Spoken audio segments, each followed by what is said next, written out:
Sejam todos bem-vindos ao nosso canal Elo de Fé e no vídeo de hoje nós trazemos um audiobook do livro da Glória Polo, o livro da vida, da ilusão à verdade. É um testemunho vivo dado por Glória Polo, odontóloga, numa igreja de Caracas, Venezuela, no dia 5 de maio de 2005. Prefácio. Este testemunho de Glória Polo chegou às minhas mãos por uma pessoa muito minha amiga, madeirense, e eu, quando li essa história, senti a necessidade de colocar por escrito esta realidade que já existia em meu saber, mas não quis deixar cair por terra tanta verdade. Por isso resolvi pedir à protagonista da história a autorização para colocar por escrito essa sua experiência. Nele está contido nada mais, nada menos do que aquilo que está na Sagrada Escritura. No entanto, e como tantos não conseguem ver a verdade após a morte, Deus fez alguém experimentar e viver esse além que a Bíblia diz, e esse alguém chama-se Glória Polo, que ao regressar à Terra tornou-se farol de uma realidade que a todos espera. Não esperes encontrar soluções para a tua vida aqui neste livro, porque a solução está em ti. Tu tens o livre-arbítrio. Só tu podes escolher aquilo que te trará felicidade. Por isso, peço-te, não a busques fora de ti.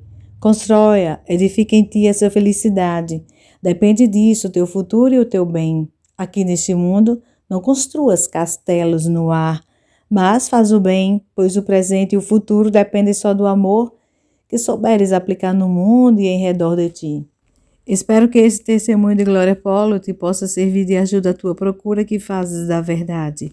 Este livro não tem finalidade lucrativa, o preço sugerido apenas paga sua edição. Assim pede a autora deste episódio, pois este livro quer mostrar-te apenas uma realidade viva, que tu desconheces, embora possas conhecer em parte, se de certa forma praticares a palavra da verdade chamada Bíblia. Deixo-te apenas para refletir em 3 coisas que me angustiam. A primeira é saber que existe um Deus Criador tão grande e tão bom, e pelo contrário, saber que existem tantas criaturas humanas que não o amam e até o desprezam. A segunda é saber que tanto bem que ele nos fez e faz, e mesmo assim o ofendemos, o magoamos e até o negamos, sabendo cada um de nós que para existir é preciso sempre haver alguém antes de nós. A terceira coisa é eu querer amá-lo tanto quanto esse amor merece e não ser capaz de o realizar e concretizar em cada ato que faço, mesmo à força de tanto lutar para isso alcançar. Por isso só me resta sonhar e chorar até que ele me dê esse amor audaz, pois sei que foi ele que me deu essa vontade de o amar. Padre Macedo. Introdução. Se alguém tem dúvidas ou pensa que Deus não existe, que o outro mundo é coisa de filmes ou que a morte põe fim a tudo, faça o favor de ler isto, mas leia do início ao fim. Com certeza sua opinião mais céptica mudará. Trata-se de um caso verídico. Glória Polo é uma mulher que morreu, passou pelo outro lado e voltou precisamente para dar o seu testemunho aos incrédulos. Deus dá-nos muitas provas, mas nós negamos sempre a sua existência. Glória Polo vive atualmente na Colômbia, continua trabalhando na mesma profissão que tinha antes do acontecimento. Ficou com enormes cicatrizes, mas tem uma vida normal. A diferença é que agora é uma mulher com muita fé. Viaja muito, transmitindo seu testemunho a milhares de pessoas, cumprindo a missão que Deus lhe encomendou. Tem autorização da igreja para isso. Esse testemunho é uma tradução do CD dado por ela numa igreja em Caracas, no dia 5 de maio de 2005, na Venezuela, e que traduzimos do espanhol. Ele é verdadeiro, não é ficção. Testemunho de Glória Polo. Bom dia, irmãos. É maravilhoso para mim estar aqui para partilhar convosco esse presente tão lindo que o Senhor me fez.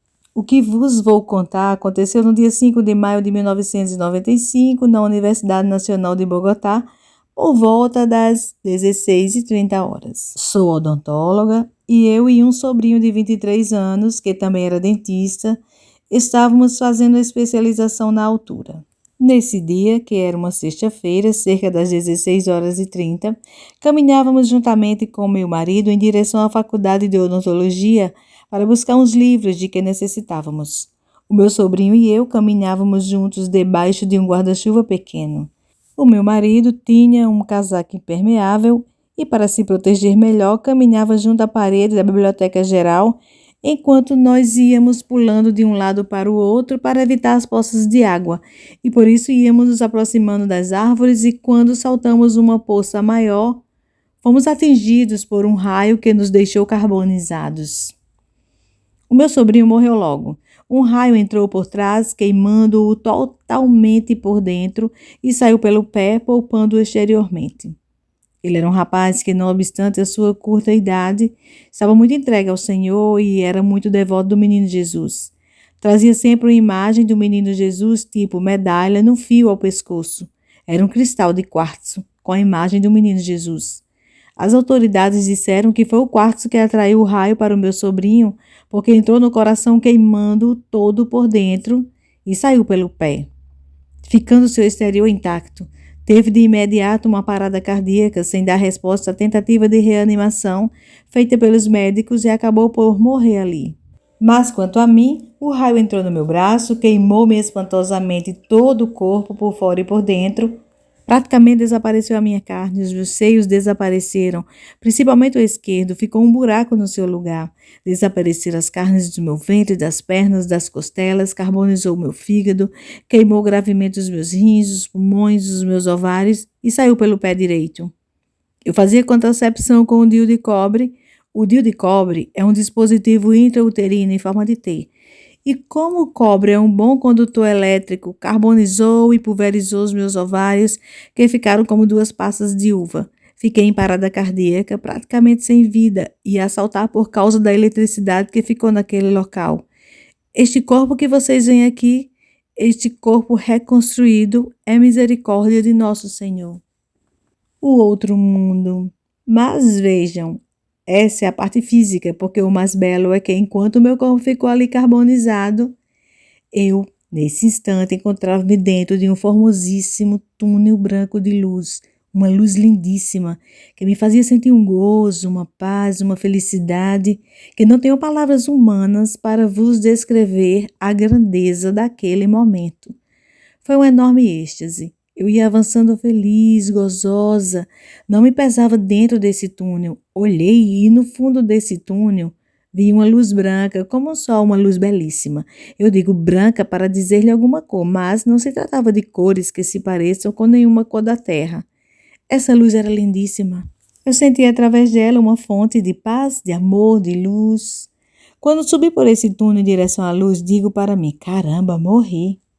Nesse instante, pensei nos meus filhos e digo, ai meu Deus, os meus filhinhos, que vão dizer os meus filhos? Esta mãe tão ocupada que nunca teve tempo para eles. Eu saía cedo todos os dias pela manhã e só regressava às 11 horas da noite.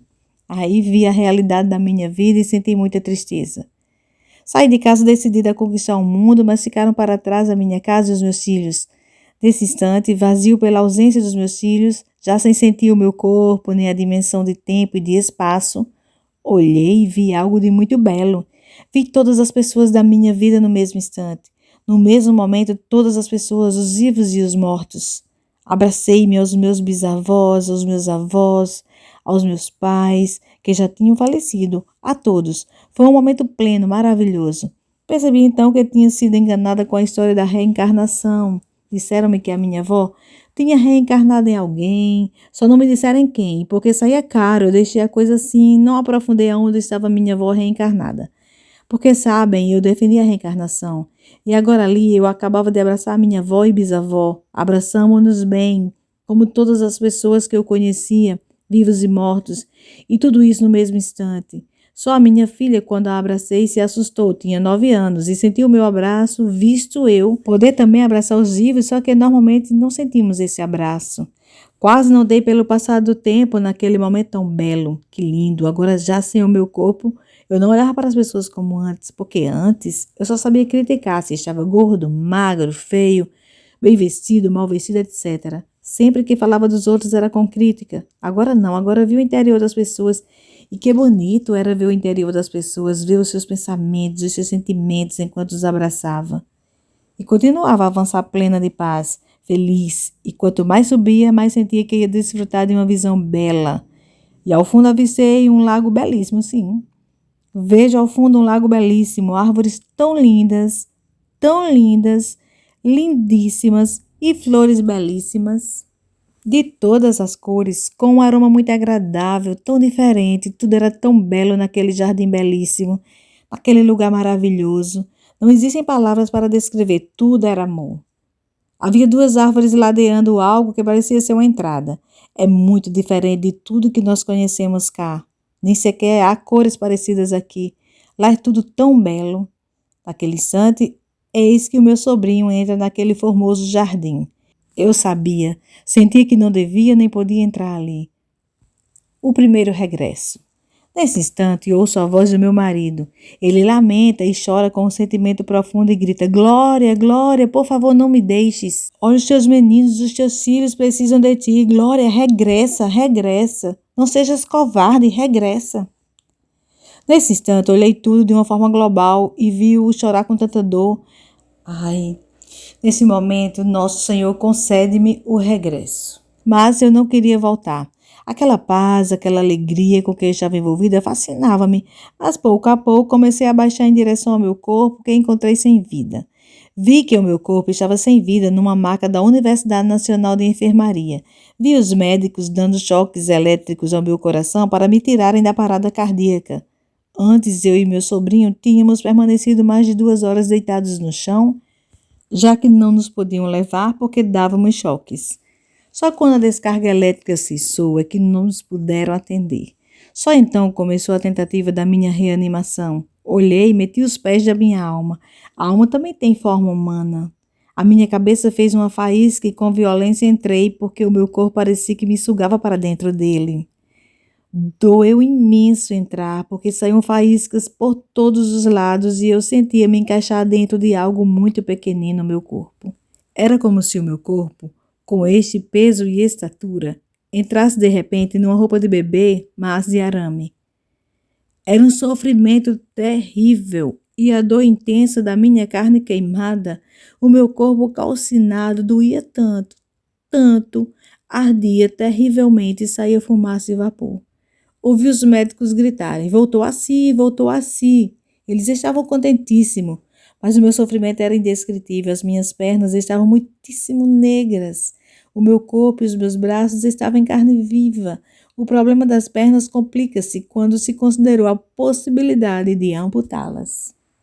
Mas havia uma outra dor terrível para mim, que era a vaidade de uma mulher mundana, a mulher executiva, intelectual, a estudante escrava do corpo, da beleza, da moda, 4 horas diárias de aeróbica, escravizada para ter um corpo belo, massagens, dietas, injeções. Bom, de tudo que posso imaginar.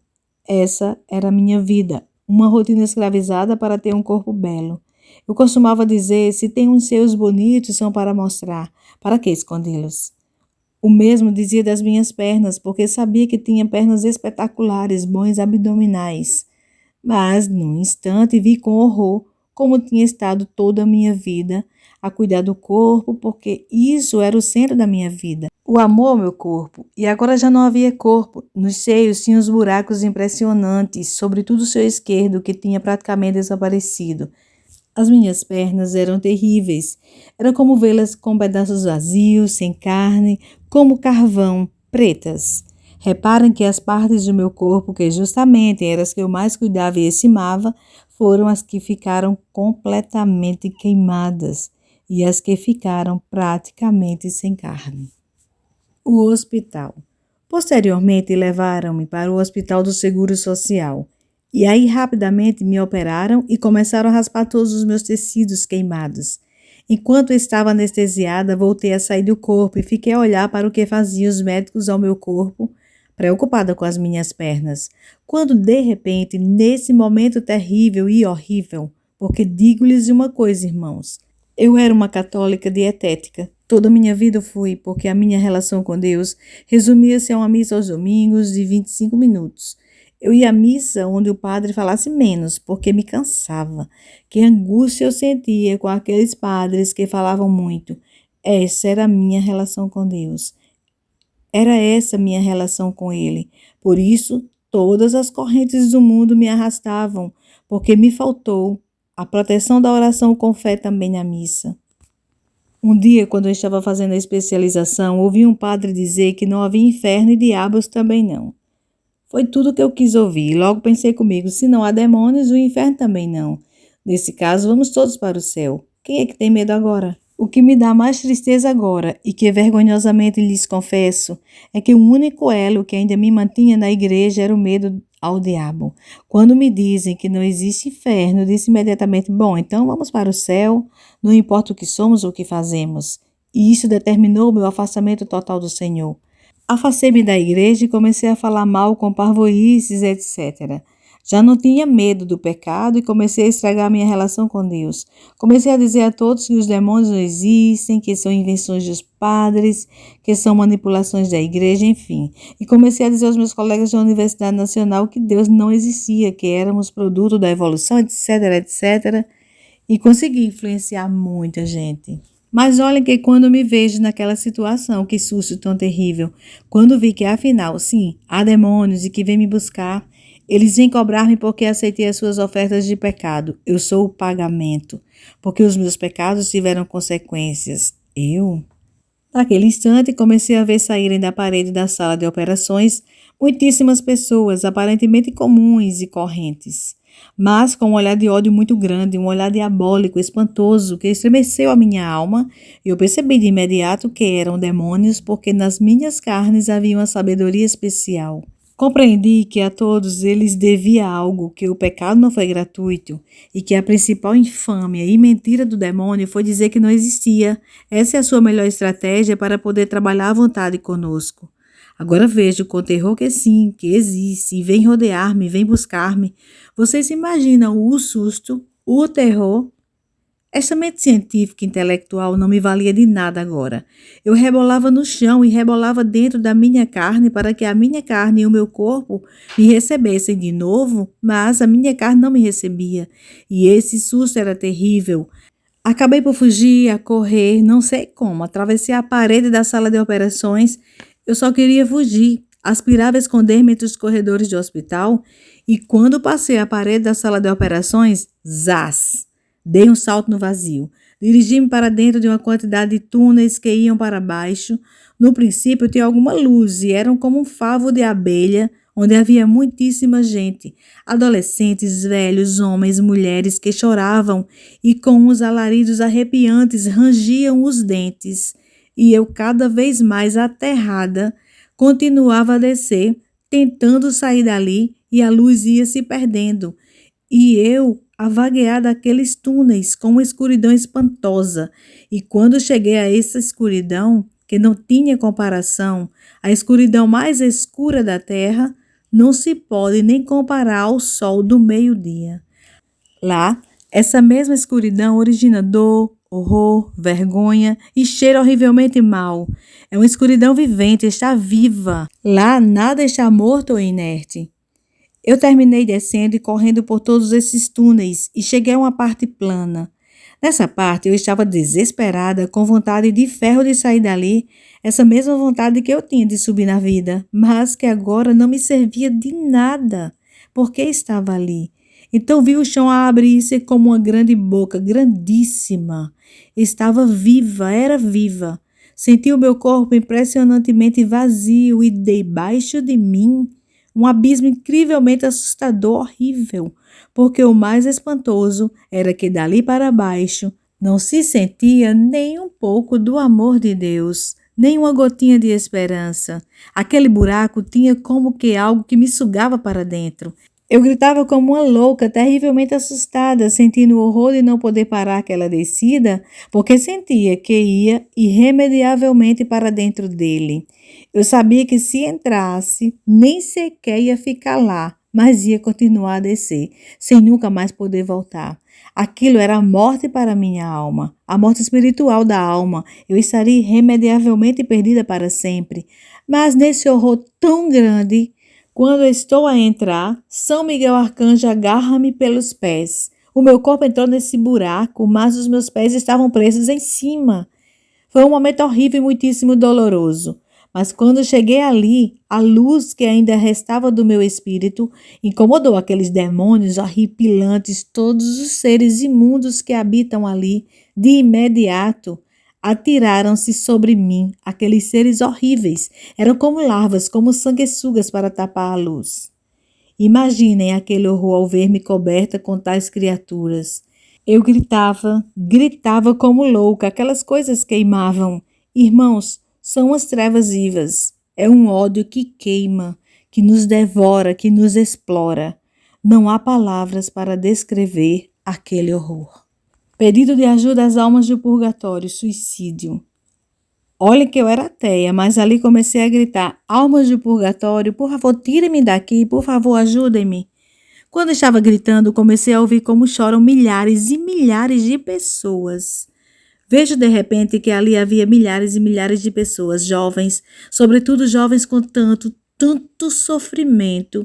Percebo que ali, naquele lugar terrível, naquele pântano de ódio e sofrimento, rangem os dentes com os alaridos e umas lamentações que me faziam estremecer e que não esquecerei jamais. Passaram alguns anos, mas ainda choro e sofro quando me lembro do sofrimento de todas aquelas pessoas. Compreendi que ali estavam muitas pessoas, porque num segundo de desespero se tinham suicidado e estavam naqueles tormentos com aquelas coisas horríveis perto delas, rodeadas de demônios que as atormentavam. Mas o mais horrível desses tormentos era a ausência de Deus, porque ali não se sente Deus. Compreendi que aqueles que no momento de desespero tinham tirado a sua própria vida, teriam de ficar ali naquele sofrimento até que na terra passem os anos que eles deviam viver. Porque todas aquelas pessoas que se suicidam saem da ordem divina. Aquelas pobres pessoas, sobretudo jovens, tantos chorando e sofrendo muito. Se soubessem do sofrimento que os esperava, nunca tomariam essa decisão, a do suicídio. Sabem qual é o seu maior tormento lá? É ver como seus pais ou familiares que estão vivos estão chorando e sofrendo com complexos de culpa. Se eu o tivesse castigado, ou se não o tivesse castigado, ou se lhe tivesse dito, ou talvez não devia ter dito, se eu tivesse feito isto ou aquilo, enfim, esses remorsos tão grandes que são verdadeiros infernos, que aqueles que os amam e ficam cá sentem, é o que mais os fazem sofrer. É o maior tormento deles, e é aí que os demônios se deleitam, mostrando-lhes essas cenas. Olha como a tua mãe chora, olha como sofre, olha o teu pai como sofre, olha como estão desesperados, olha como estão angustiados, como se culpam e discutem, acusando-se um ao outro. Olha o sofrimento que tu lhes causaste. Olha como estão revoltados contra Deus, olha a tua família. Isso tudo é por tua culpa. Essas pobres almas precisam que aqueles que ficaram cá comecem um caminho de conversão, que mudem de vida, que façam obras de caridade, que visitem os doentes e que ofereçam missas pelas almas daqueles que morreram. Essas almas se beneficiam enormemente de tudo isso.